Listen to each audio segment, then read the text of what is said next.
কোটা বাতিল এবং 4 দফা দাবিতে রাজশাহী বিশ্ববিদ্যালয়ের শিক্ষার্থীরা সকাল 10টার পর থেকেই রাজশাহী বিশ্ববিদ্যালয়ের প্যারেড স্ট্রিটে জড়ো হতে থাকে এবং ঠিক তারপরে একটি বিক্ষোভ মিছিল নিয়ে শিক্ষার্থীরা রাজশাহীর এই যে রেল স্টেশনটি রয়েছে বিশ্ববিদ্যালয় এবং ভদ্রা সংলগ্ন সেখানে এসে তারা একত্রিত হয় এবং তারা একত্রিত হয়ে তারা এখানকার যে রেলপথ সেটি অবরোধ করে।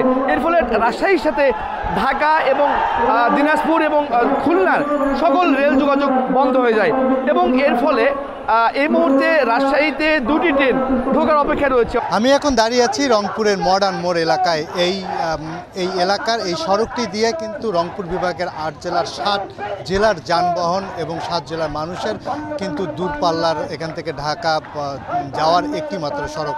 এই সড়কটি কিন্তু অবরোধ করে রেখেছে মূলত কোটা বিরোধী আন্দোলন যে শিক্ষার্থীরা করছে তারা। আর এই সড়কটি অবরোধ করায় কিন্তু প্রায় রাস্তার 2 ধারে কিন্তু অনেক গাড়ি আসলে আটকে আছে, যার কারণে কিন্তু আপনার দূরপাল্লা পরিবহনগুলো আছে তারা কিন্তু একটু ভোগান্তিতে পড়ছে।